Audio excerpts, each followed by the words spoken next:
you very much, Chair, and welcome to our speakers today. It's great to meet you and to hear such a great debate today. Really to highlight that it is the inaugural UN International Day. Isn't it wonderful today against violence and bullying in schools, including cyberbullying? And I suppose really to recognise the right of our children to education, to health and well-being. I really think it's fantastic that the President of Ireland has a video out this morning. We also have our Minister Norma Foley and I think Minister Josepha Madigan really highlighting the importance and how important it is for us all to stand up and call this out for, I think, parents, teachers and especially our public representatives. It did take me aback. I was a bit shocked when I heard the statistic of 30%, 1 in 3. That's every classroom in Ireland. And I suppose I welcome seeing the resources that are available. You know, I see that the tacklebullying.ie website, I've had a chance to go through that, and the webwise.ie, soar.ie, I think, and spun out. I suppose I'd be curious about sort of what other proactive measures are been taken along with these websites, you know, what programs have been delivered, especially now in this time of COVID. You know, normally workshops might have happened, so what else is happening in a proactive way? The symptoms are many, I know, for the students. You know, there's anxiety, distress, there's drop in school performance, low confidence and self-esteem. You know, sometimes, like you say, it's hard to recognise that this is happening. It's the definition of bullying. I think in our lives, in all walks of life, we've probably seen it to some extent, or we've heard about it, or we know of people that it's happened to.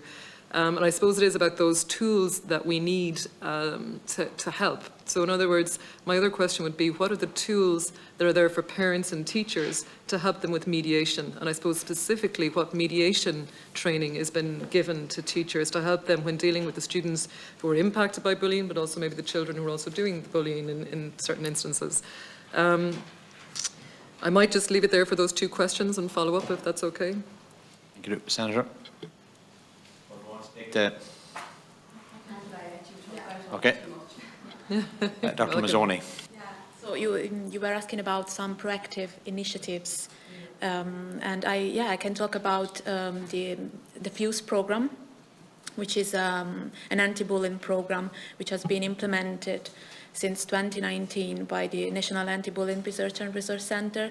So initially this program has been implemented in post-primary schools, and now it will be adapted for primary schools as well. And this program is grounded in theory and research, and it resulted from it's a result of some research that ABC conducted in 2017, and this research showed that principals had some difficulty in putting in place the procedures that the National Action Plan established in 2013. So clearly principals and school staff need support, and this program aimed to train teachers. So again, we rely a lot on teachers, but of course they need support, and we try to provide them the support that they need. And of course teachers are trained to put in place the program, and the FUSE team, my colleagues in ABC, they are trying to recruit more schools, because ideally we would like to recruit as many schools as possible, because of course they could benefit from this program. And if I can add one last thing, is that the program has a strong focus on bystanding behavior. So that's a very important. I mean, bullying is a group phenomenon, so we can't just focus on the perpetrator and the target. We need to look at bystanders as well and try to empower them. But we are not asking them to behave as heroes, but we try to change the peer norms, meaning that everyone in the group should consider bullying as a wrong behavior, and that would empower children to help. And can I ask just yeah.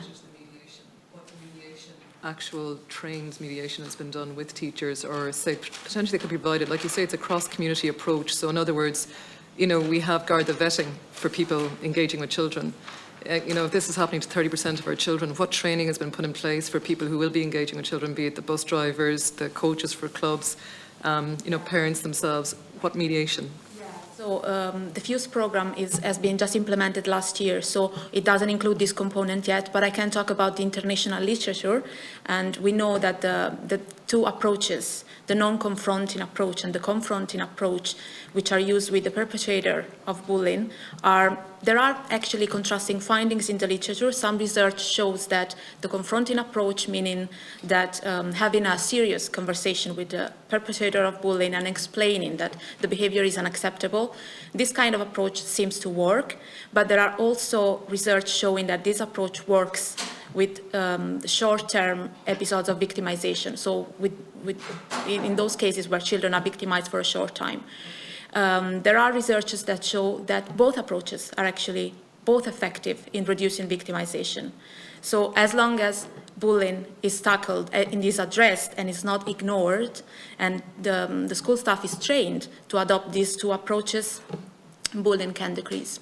Thank you, Dr. Mazzoni. I suppose just very finally, a quick second, you've mentioned just all the recommendations in this, you know, the anti-bullying audit, national campaign, monitoring centre, teachers CPD, minority backgrounds. Can I just ask you, how will we measure success? If we're able to implement these, how will we measure success? What will be the measures in a year or 2 years' time?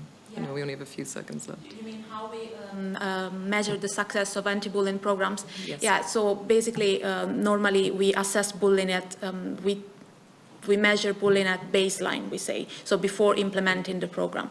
Then the program is implemented, and we deliver a post-test, meaning that we assess the same variables, behavioral and contextual variables that we have assessed at baseline, and we see if there are any changes in the behavior and in the prevalence of bullying and victimization.